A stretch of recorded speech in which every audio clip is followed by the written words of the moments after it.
It's a beautiful Monday morning, back in action. I always get reminded that I like to complain about on the Monday after Easter, because I live in Guahan and I have a Tomoto family, and so it's for real. Easter is an endurance event. You got to be mentally and physically prepared for the Easter. The true test is on Monday. On Monday, are you still about it? And I didn't sign leave, of course, because the show is very important. We got to be here. We got to do the thing. But yeah, we gotta. I wanted to talk today about the Fanhita conference, which is coming up real soon. So we're in go mode right now. And at the Commission on Decolonization, we host an annual conference to raise awareness about political self-determination, Tomoto self-determination, political status, and it's always a fun ride, but it's always a very stressful ride. Our crew is always a small crew, and we act like we're CIS. You know what I mean? Like the Center for Island Sustainability Conference, the Conference on Island Sustainability is always such a big, impressive show. You know what I mean? You got a lot of partners, a lot more resources, and it's super exciting to see. It's like that. This is what we want to go that big, but we don't have the budget for that. But nonetheless, we gotta show up and we gotta do the thing. We gotta have a conference. So we definitely try our best, but I think that we put out a pretty substantive conference. So I'm really excited about it. And we've done some cool things in the past, and that's kind of what I wanted to talk about today. But before that, Reese, how you doing? Did you have a good Sunday, Easter Sunday? Yes, I had a great Easter Sunday. I had a great pre-420. The weekend was very busy. It was awesome. It was really awesome. I heard that you, I saw in some video that you hosted, what do you call it? The chef's competition. Oh my gosh. Yeah. The youth chef's competition. So funny story, and probably no one noticed, but I'm just going to put it out there. So last week, Monday, I had to run out of here, man. I did apologize to him, of course, because I felt so bad. But I had a gig, and that was the feature chef. I had no idea that was the gig that you were going to be at. Well, I had no idea, too, till that moment. If I knew that, I would have just been like, yo, I got to go, too.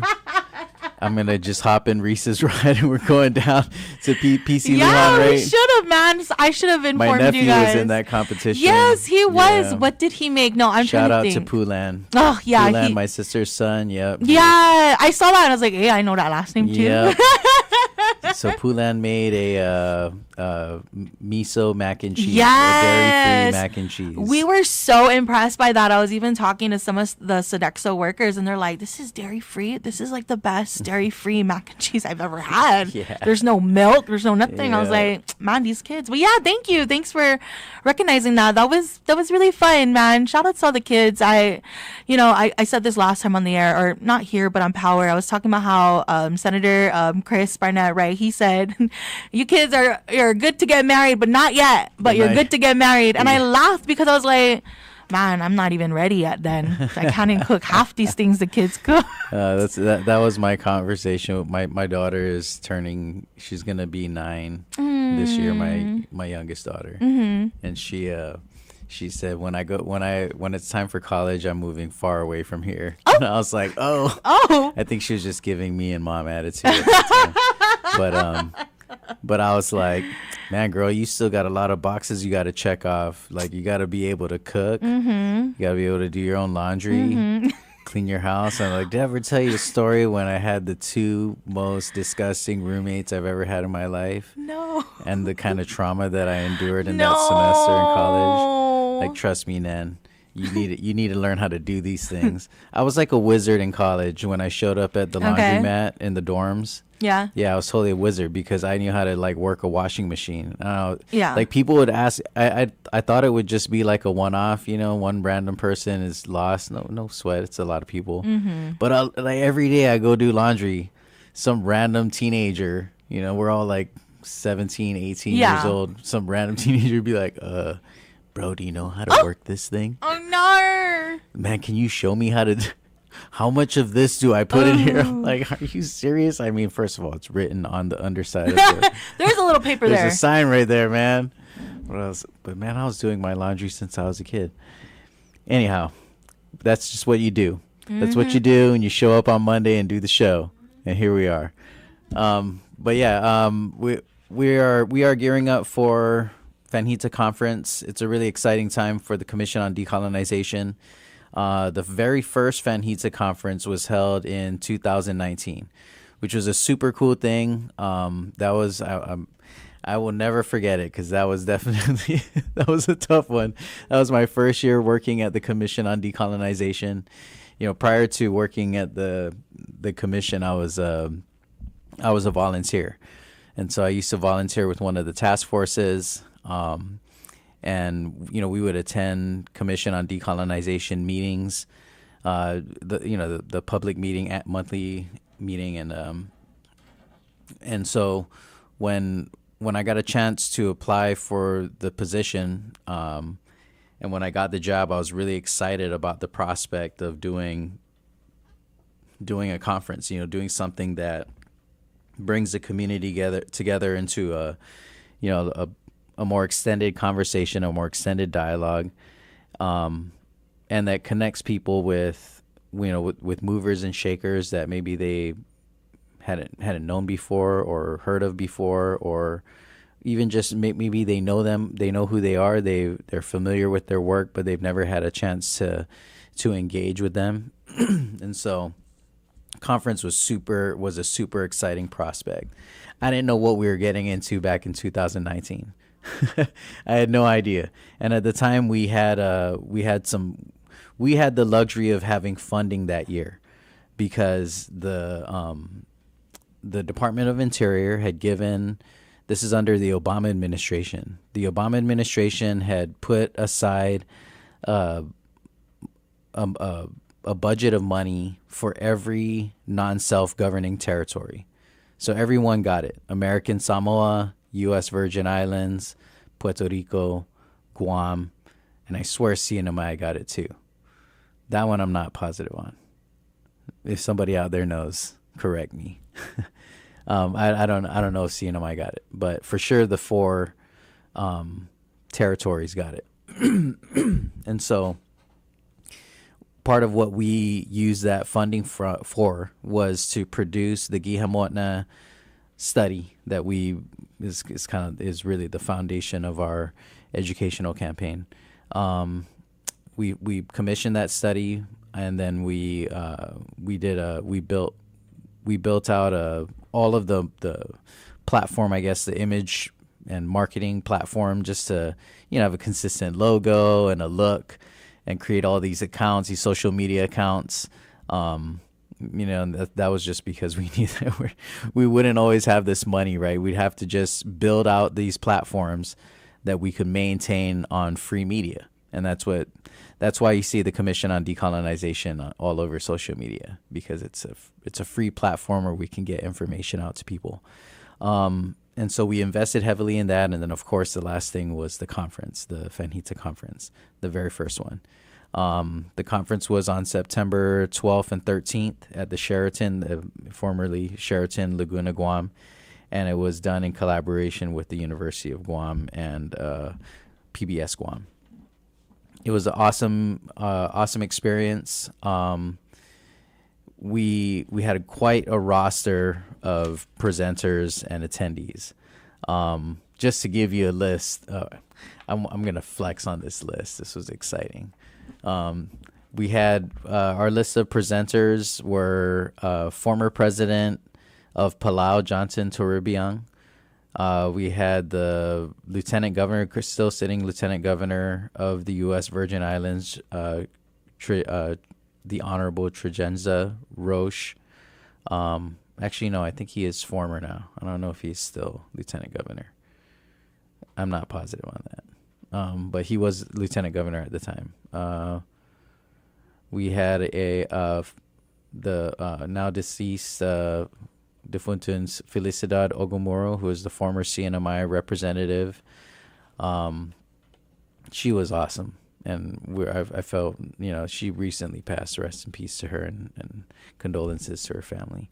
But I remember just thinking that we were so fortunate at the time to have had her, had the opportunity to have her participate, and she was willing to come. Really great contributions from the former CNMI representative. We had Sandra Creamer, who is the former CEO of the National Aboriginal and Torres Strait Islander Women's Alliance. She's also, in her own right, a very formidable international advocate. She was awesome. We had Dr. Carlisle Corbin, who is the former Minister of State for External Affairs of the U.S. Virgin Islands, and he also works closely with the Maui Nui, which is French Polynesia, and their work to attain self-government. We had Dan Anga, who is the former director of the American Samoa Government Office on Political Status, Constitutional Review, and Federal Relations. It's basically my counterpart in American Samoa. We had Leland Bettis, who is the former director of the Guam Commission on Self-Determination here, and we had Wilma Reveron Calazo, who is a human rights attorney from Puerto Rico. It was a really did I totally skipped. I think I deliberately did this because I wanted to make her last. But we had Mililani Trask, who is the founder of the Nakoa Ikaika Okalahui Hawaii. She is an attorney from Hawaii, and she's equally awesome sister to Haunani K. Trask. But I wanted to just share this with you, Reese, because I thought you would appreciate this. Is that Haunani K. Trask and Mililani Trask are two sisters out of Hawaii. One I think has just been more. She's more in the media. Her sister Haunani. Okay. But Mililani Trask she's the attorney of the two, and she is awesome, super intelligent woman, and very, very integral in the Native Hawaiian movement for self-government, and recognizing Native Hawaiian rights. And so we had because we're a small crew at the time. This is way before Byron and Harmony were working at the office, even before Nolan. But it was just me and my former coworker Josh Elgin, rest in peace, Josh. Mm-hmm. We had to get volunteers from UOG. Okay. To staff. We needed people to help with registration and to receive the dignitaries and whatnot. Right? We had former president here, and I was such a rookie. I'm over here thinking we're flying all these people in, right? And we're supposed to host them. There's a certain protocol, especially for dignitaries, government dignitaries like former President Toribio. And so, and me, I'm over here just okay, I got everybody's itinerary. I know when they arrive and all of this, but I'm just thinking, hopefully everything is good and we'll see them at the conference, right? And then the protocol office calls me Jen Dula. Thank you, Jen Dula, for dropping a dime on me. And she's like, Mel, the former president from Palau is coming. We heard he's coming. Mm-hmm. Are you going to be there? Do you have lays and, whatever? You're going to receive them? And I was like, what are you talking about? What do you mean lays? They're just what here. Are you talking about? She's like, Mel, you better go down there. Yeah. She gave me the officer. This is the officer that's going to receive him. And thank goodness it was one of my friends. Thanks, Ray. Wow. And so we went down and we received the president, and I realized at that moment, I was like, man, I need to get on it. I got to do this for all of these people. Right? Oh my He would gosh. show up, especially like the government dignitaries. And so anyhow, we get in there. Mililani Trask was not one of the ones that we had to do the official government protocol, right? Where they, like the lieutenant governor, our local law enforcement, we have to ensure security for that. Correct. Yeah, because he's a sitting. He's a lieutenant. Yeah, lieutenant He's governor. a governor. Right. So Mililani Trask was not one of those. But when we got to the conference, like the whole dynamic shifted because there are a bunch of the volunteers from UOG, these students who were familiar with Mililani Trask's work. And so these guys were fanning out hard. Oh. Super cute, like nerdy fandom. Oh man, I love it. It was super awesome. Like just to see these young people who are just so geeked, like fighting over it. I'm gonna take Mililani Trask to lunch. I'm gonna drive her to. I'm gonna be back. The hospitality. Yeah. Bro. It was great. Wow. It was great. Because usually, like the volunteers, they're getting in good with their professor. Yeah. Maybe they're getting some kind of extra credit. Acquired. And then we hook them up with like a T-shirt or something like that, Yes, But then these certain group of students if you know people were like, yo, that's Mililani Trask. It was super cute. But there was a lot of really cool. That was the thing that I really appreciated about this particular conference. Yeah, was that there were, there were a lot of cool lineup for sure. But the lineup was the participants were really great in the sense that they were very engaging. A lot of people in our community were able to have conversations with the panelists. They're really accessible and they were super cool and gave us like extended access kind of thing. Where we made a deal with PBS, and we were able to expand their coverage, right, of the conference, and so they agreed to the Sheraton lent us a room, like a conference room where we could kind of make a set, and we brought the panelists down into there to do these separate interviews with the PBS team, and it was super cool because then we were able to take all of that stuff and kind of package it out, you know what I mean, and start using it as part of our education campaigns, which is really, really fun. And I was really excited to know that, to see that we were able to kind of capture the long-term impact, which just gave me an idea. Man, I'm going to totally put my crew on this. Sorry, guys. Go ahead, send that message. Crew, you guys we're going to have to bring this stuff back.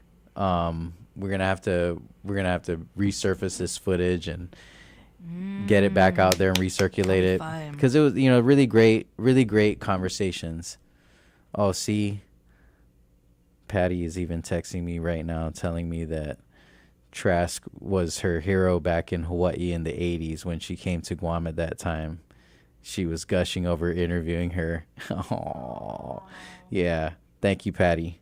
I appreciate that. She was really gracious, I gotta say.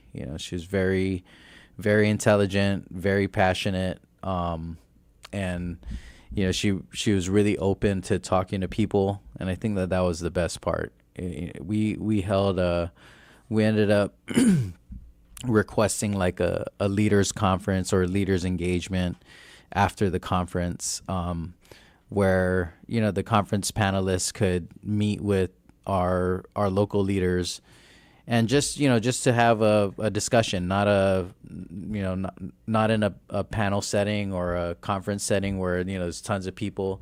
And we had a really great turnout for that conference, which is I'm not all my cards on the table. That's why we're talking about this today. It's because we're coming up on conference, and I'm really hoping that people are excited about it and that they're interested or curious. It's a great way to engage and a great way to talk to people, to hear different perspectives, and I really encourage people to attend. So it's a good time to give the info. Our conference this year, the Fanhita conference, will be on May 6th and 7th, and it's gonna it's an all day kind of thing. We run from the morning 8 or Reg at 8, open at 9, and runs through the day. If you're interested, you can get more information on our Instagram and our Facebook. You can also visit our website at decall.guam.gov, and you can access the registration info. It's one of these bit.ly/Fanhita25. Easier, just go to the website. I am so technologically inept over here. Thank goodness. Thank you, Harmony and Byron, my COD crew. That's the whole team right there. Thank you guys for always holding it down and making this tech stuff work. Gosh, man, I'm such an old fart when it comes to technology. Like, how do you do this thing? I know how to copy and paste. I can open a link. Right. I can use the internet. I know how to search. At least I know how to search. See, that was one thing that I had to pay attention to. I had to learn how do you do a proper internet search, which is basically fundamentally not that different from using the Dewey Decimal System. See, I just dated myself again. That was my generation where they tested us on it. You know, they take us to the library and they test you. They give you like a topic or author or whatever, and you have to go and figure out, you know, how are you gonna find this thing? And then even when they had the computer, right? They have the computer. This thing is still based on the Dewey Decimal System. Yeah. Okay? There's what is the Gen X is after millennials, right? Yeah.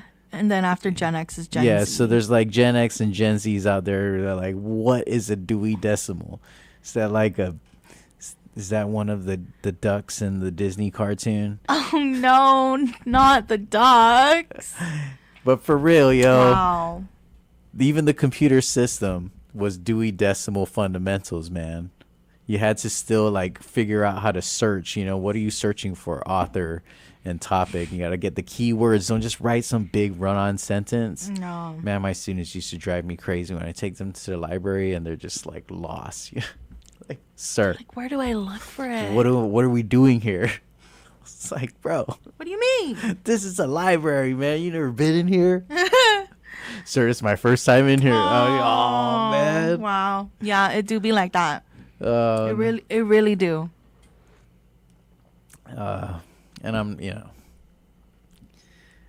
it's not like I always use the library for its maximum use, maximum function and purpose. I used to ask the librarian if we could watch the NBA Finals game in there. No way. Totally. What did she say? Oh, she let us. She was so sweet. That's so Bless her sweet. soul. It's because nobody was in there. Yeah. Nobody's in there. Nobody cared about the library. Like, there's kids who want to be in here. Yes, boy. Go watch the basketball game, boy. Just sign in. Yeah. Aw, that's really sweet. But it's because we could read too. That's why she know. Like they know how to search on the Dewey Decimal. Yeah, it wasn't the first time that she's seen us. She's seen us before, and she's like, "Oh, these boys know how to read. They know how to read. They actually look at these books. They use stuff. I've seen them in here doing their report. They want to watch basketball. Let them. Just let him. But yes, back to this conference. I keep digressing from the conference. Sorry, guys. It's Monday. It's Monday after Sunday, Easter Sunday. What are you gonna do? But we learned a lot of cool lessons from the Fanhita conference, and I'm really grateful for that first experience. You know, despite the reality, I'm just gonna be super upfront, guys. We were the most spoiled in that conference because there was, you know, that political status, decolonization money, that self-determination money that came from this federal grant. That's what made that possible. You know, that's what gave us the resources to put on a conference, to bring in these experts from other territories and to have that discussion. Since that time, we have not, you know, we don't even have close to the kind of resources to be able to, you know, fly out experts. So, you know, we just had to kind of get creative and figure out other ways to engage people and to make the conversation more interesting, more engaging, and more accessible. I think that was the biggest thing for me is how do you make how do you make the decolonization conversation accessible? Some people, I think they just tune out. You know, when you talk about political status, self-determination, they just kind of tune out. They get lost. They're just like, oh man, this is too much. I don't even know what you're talking about anymore. But for most of us, you know, I think that the reality is that we may not understand it at a real technical level, but these are principles that I feel like they're not crazy things. You know what I mean? When we're talking about like governing ourselves, it's not a crazy concept. I mean, in the history of humans, that's what we all want, man. We all want to make decisions for ourselves, you know, and take care of ourselves, organize ourselves, and create a sense of community. And so, you know, when we have these discussions, that's really what we're aiming to do. And that's one of the things I think is exciting about Fanjita, is that the way that it has evolved has been a fun journey. And I feel like we've been effective in engaging different people in different ways, and different parts of the community. And that has been the most exciting thing for me. The next Fanjita that the Fanjita we did in 2022, in September of 2022, we made that particular conference youth focused. So we called it Fanjita Manhoben Music and Art Conference. And that one was a fun one, I have to say. I totally got in trouble for that one. No, I mean, why? Not trouble. I just, because did you get some criticism. Yeah, I got criticized because. Why? Wait, for what? Tell me more. Because the Manamco couldn't get in. The Manamco couldn't get in. Okay, that's fair. I kind of hate that. I was gonna say, but it's for the kids. It was for the kids. Man, I kind of hate that either. Yeah. Man, just 1 day, 2 days out of this year. Hey, but truth be told, it wasn't even the Manamco. It was more like Stop it! Not the people fighting for someone else's cause that they're not even like fighting. Me, like my age group, and a little bit older than Hold me. on, that little pocket. You pre-man uncle, you need to relax. Yeah, the middle-agers were the ones who was getting mad. And I was like, come on, guys. Like what? The elders were not even mad. The elders were just like, I don't think so. It's for the kids. Boy. It's okay. I'm gonna. It's good that those young people, they get involved. You know. Yes, I was like, yes. Thank you, Simon. Thank you for your support. That's funny. I got a little feedback on that, but it was cool. We smoothed it out in the end. You know, we came back and we went back to the hybrid conference. We just had to. I had to take a stab at it, and honestly, worth it. Super worth it. I was super pumped. I'm glad that we did it. It was a tough. That was a tough one, and it was the experience doing it was very gratifying. But man, I was beat. After that, like completely just destroyed. And zero energy after that conference, but it was a lot of fun. The cool thing I thought about that conference was that we really focused on engaging on the conversation through visual, performing, and literary arts. We did this through workshops and panel discussions that focused on music, songwriting, visual arts, poetry, and of course, how all of these things connect to decolonization, or how we use them as a way to talk about decolonization, to talk about self-determination, which was it was super fun. We had some really great participants, facilitators, and artists and musicians. So on day one, we screened our Decolonization 101 documentary, which had not just came out, but it was still relatively new to all of these young people. As just a way to kind of frame the conversation in case there's kids who had never heard about this before. It's a great way to to give them the context for what we're doing. The whole goal was to inform students so that they create informed art, create informed music, which is a really fun thing, super exciting. So we had some great conversation. We had a panel, an artist panel with Dr. Michael Lujan Bivacqua, Gerald Castro, and Josh Agerstrand. The three of them were talking about the ways that they use these themes or use their art as a medium to deliver these very specific messages.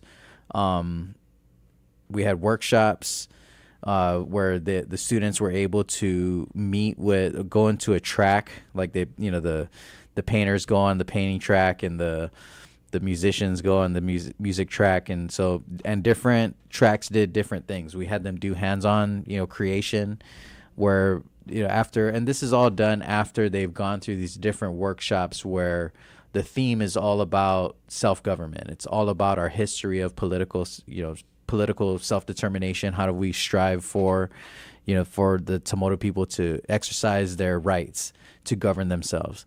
And so it was a really cool thing to see these young people and a very diverse group of young people. That was a really fun thing, is that we put it out to different schools where we put every school got an invitation. We made sure that every school had space to be represented. But, of course, some schools, they're able to send more than others. And so, of course, man, I remember Southern only was able to send maybe 4 of them, 5 of them. And I was like, man, come on, dude. Who didn't call me and tell me that my alma mater these guys didn't have transport? I would have asked the governor, let me borrow this van. Kids. I'm going to go and get my Dolphins down there in Santa Rita. It's far. But, hey, man, my Dolphins came hard. They represented. I'm proud of them. It was fun.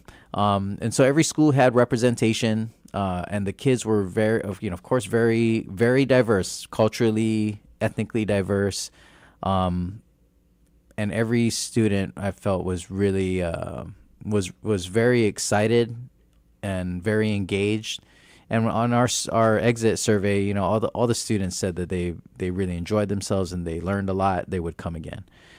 And that's what you want to hear when you do a conference. It's hard, ton of kids in one space all day for 2 days. Rough.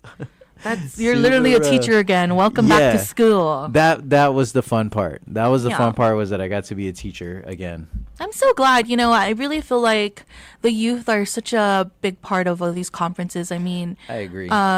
The youth at the conference on island sustainability was amazing to hear and listen. So I can really only imagine the youth who came to hear about decolonization and what they can do, how they can come together, the schools. So I think that's really great. And I'm so happy that you guys focused on the Manhoban. I mean, I'm sorry to them. What do you call them? What do you want me to call them, Mel? The mid-home, the mid-uncle. The mid-uncle.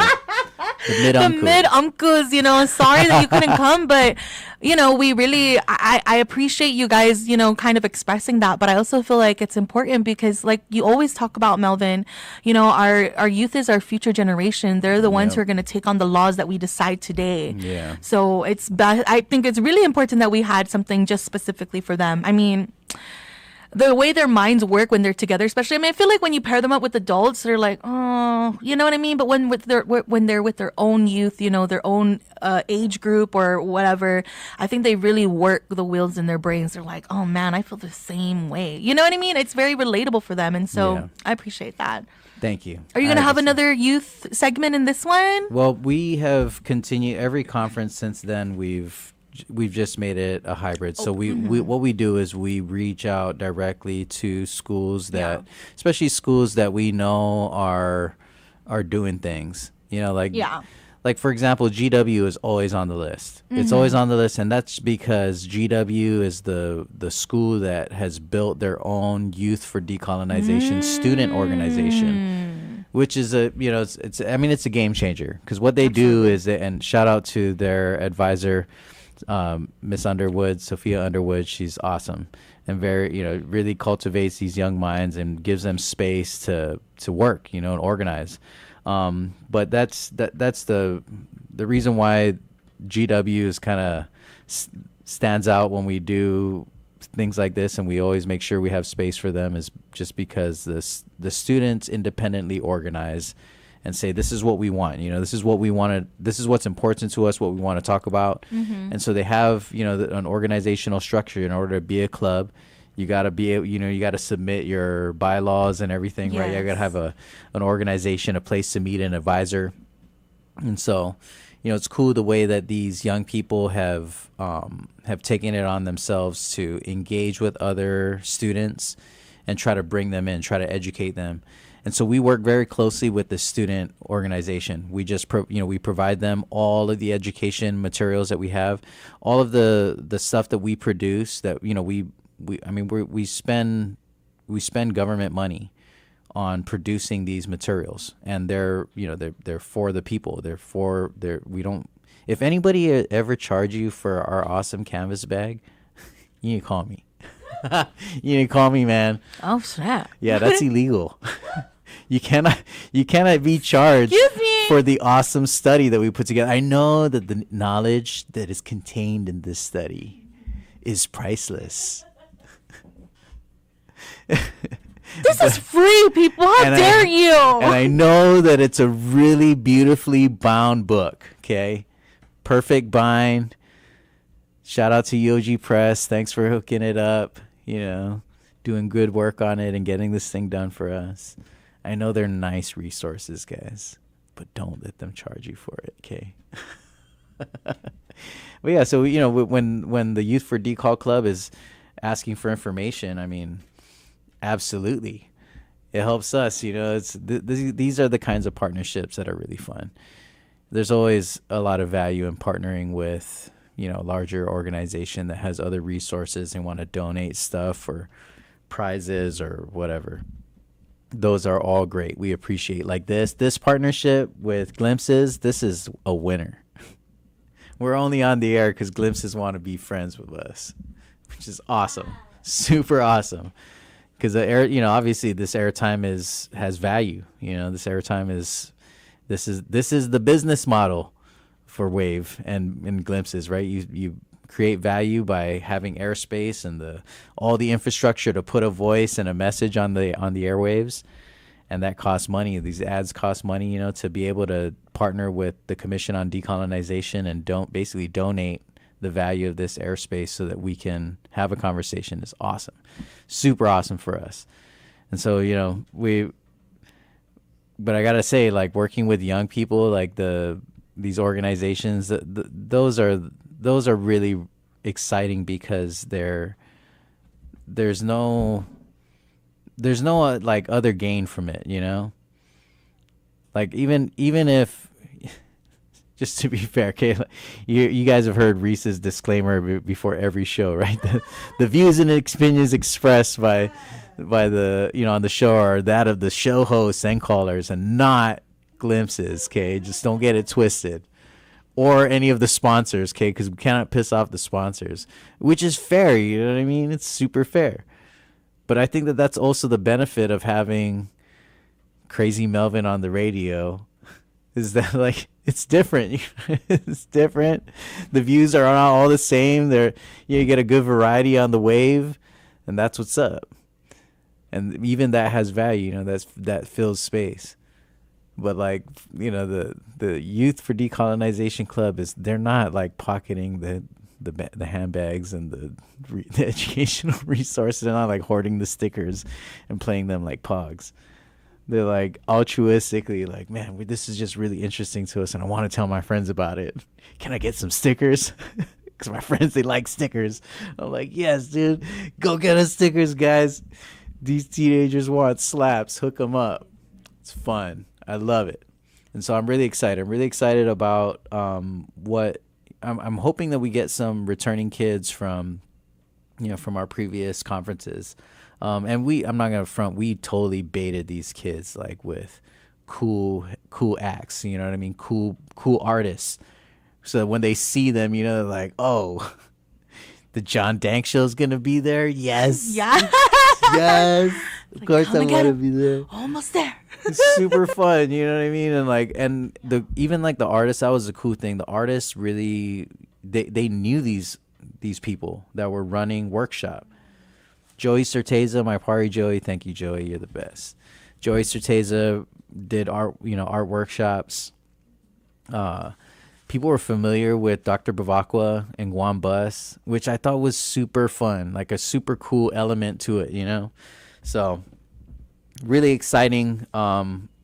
This year we have a fun, I think what I like about this year's conference is that we're focused on international, regional, local engagement. And I mean the whole works, right? But the most important element I think is the way that people can get involved.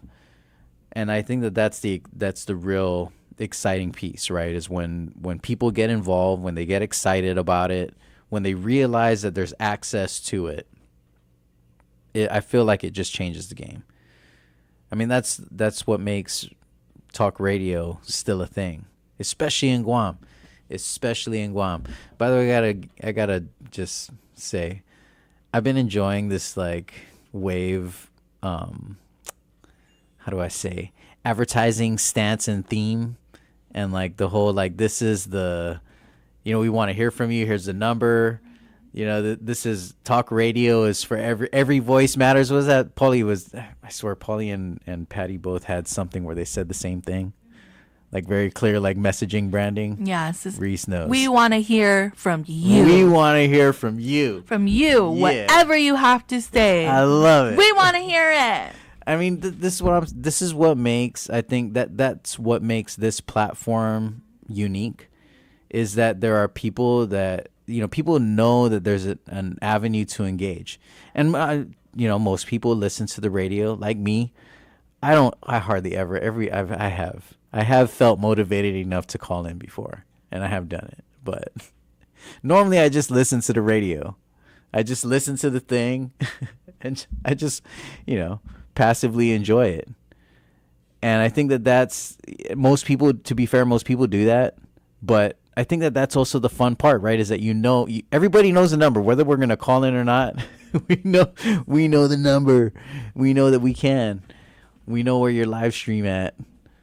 And we're going to, we know that we can comment. Like even on, live streams, most people I think they don't engage, but they watch. And they see, they absorb it, which I think is great. I think that's the thing that I am excited about when we start gearing up for conference, is the way that all of this kind of comes together. Speaking of the stream, I have Boom here. They say, may Sister Hanani K. Trask rest in aloha. Oh, yeah. Oh, that's really sweet. See? There you go. We got one person. Thank you. Yep, here's another person. I got my man Straight Up Jed. Yay, Biba. Is on our Instagram live stream. And he engages, he says. Biba. And I agree. You special case, you. Jed is a high level engager. Oh yeah. Yeah, for real. He does the whole thing. Host shows. He's a radio personality too. Dude. He's a Instagram and social media super personality. Did you know that Jed has over like 2 million streams on Spotify? Yeah. For real. That is crazy. That is crazy to think that that there's talent on Guam that has that kind of engagement. That's excelled in that way. Yep. I remember, sorry, not to make that. this about Jed, but I remember, you can do that. Real quick, I just remember when Jed first came into the Power 98 studio to release his song. I don't know if it was The Low or if it was a different one, but it was definitely one of his first songs that he came out with. And I just remember Jed being so young, and now he's so I think we're like the same age. I don't know. I think he might be a little younger than me, but regardless, like to see him from that beginning, and even when he was doing his promo work, and into now where he's not working for somebody, he's working for himself. Yep. He has his peeps and his things. So that's really great to see. Shout out to Jed. Peace, Jed. I appreciate you, bro.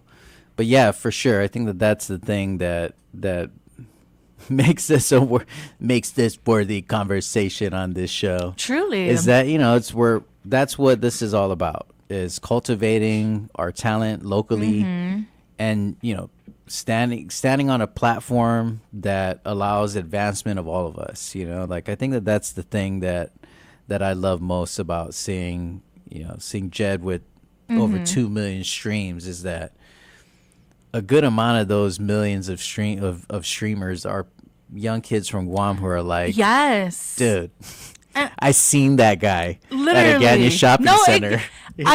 So funny that you said that, because I'm gonna say I really don't think you're baiting these kids. I think you're giving them the opportunity to interact and be with the people who are here. Right. They're, you know what I mean? Like you said, they're basically someone you could see at the Ganya shopping center, at the mall, the GPO, absolutely. at the beach. It's not like someone so far away that we got to fly them in. They're literally right here. Right. Just get that man a shuttle. And that was the thing that we really try to be deliberate about, was that there was, we wanted to we wanted to partner with artists and musicians for this conference, this particular one, in a way that would cultivate beyond the workshop, right? And that was the cool thing, and I have to say I really appreciated about all the people that contributed to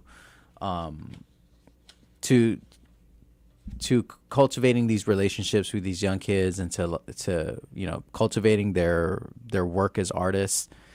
And I felt like that was the fun thing with this particular conference, was that kids they're excited to do something that wasn't just purely academic, but you couldn't escape the academia. You know what I mean? Like, if you wanted to do the thing and you wanted to make music with the John Dank Show, and you wanted to paint with Joey Certeza and Gerald Castro, you wanted to sit in on a panel with, these artists like Dr. Bavakwa or Zach Kanata, you Josh Agerstrand, you had to do the study part too, because it was all there and it was all integrated into it. And it's just a fun thing, it's fun to when young people are having fun and learning something at the same time. Man, I'm veering way far into the corny side over here. Yeah, I'm starting to get all mushy about it. Get back on your own side. I'm totally getting all teachery, like, the real reward. The real reward is what I get from you young people. I am learning just as you are learning. You are our future. I believe the children are future. I was trying to play that song in my head, but the song that came up was "There Comes a Time." Sorry. That's the one that kept popping out when you were giving your little speech, your teachery speech. That was good. Oh.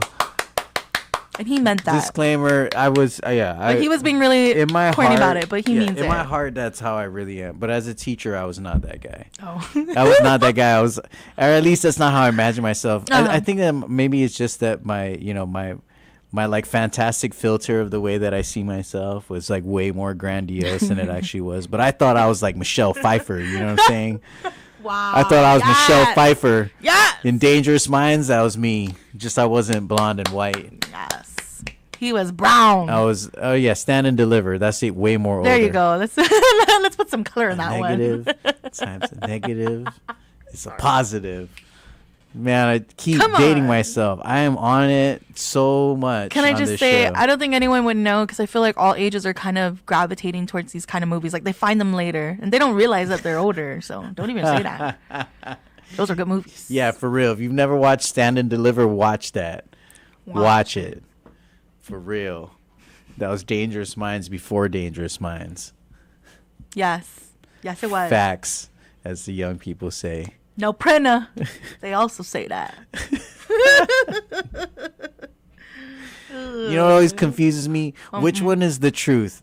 All caps or no caps? Ooh, no cap. No cap. No cap is the truth. See, I'm even saying it with an S. I sound so chatty right now. But I think that's where Dad, don't say caps. Nobody says it like that. It's no cap. No caps. There's not multiple caps. Right when you texted them, no cap. They're like, oh, what are you saying? And then he sends you the emoji where it's like the monkey. I'm terrible. I'm terrible. Oh man. Well, there's a whole other hour to veer right back into it. Don't you worry. Yeah, and there's not going to be enough of this. Never. We're going to do the whole thing. I haven't even got through half of what I was trying to do with this conference. I apologize, team. No. Byron and Harmony, I apologize to you guys. Me too. Look at this show prep that my crew does for me every week. Live stream. You can't see this on the radio. And he always gets through half of it. Imagine that I'm holding up paper, very well organized paper with lots of really great information. Mm-hmm. A lot of work went into this, and I'm over here trying to pluralize all cap. See, I already forgot what is all. Which one is no cap? Is It's the no truth, cap. right? That's Right. for real. Like, yeah. Okay, and no cap is not for real. No. No, all cap is not for real. Got it. See. Okay, when you said all cap, I was thinking like all capital letters. So now That's I'm what confused. I think. That's why it confuses me. Because when Oh, God. Sheesh. I'm just going to I need to stop. I'm going down Let the him rabbit cook. hole. And it's already the top of the hour. We got to take a break anyways. Thanks for tuning in to this half decolonization, half pop culture conversation. There's a lot more. There's still more. We'll be right back. KGUM FM. Daddy No. The talk of Guam is Wave 105 FM. This is CBS News on the Hour, sponsored by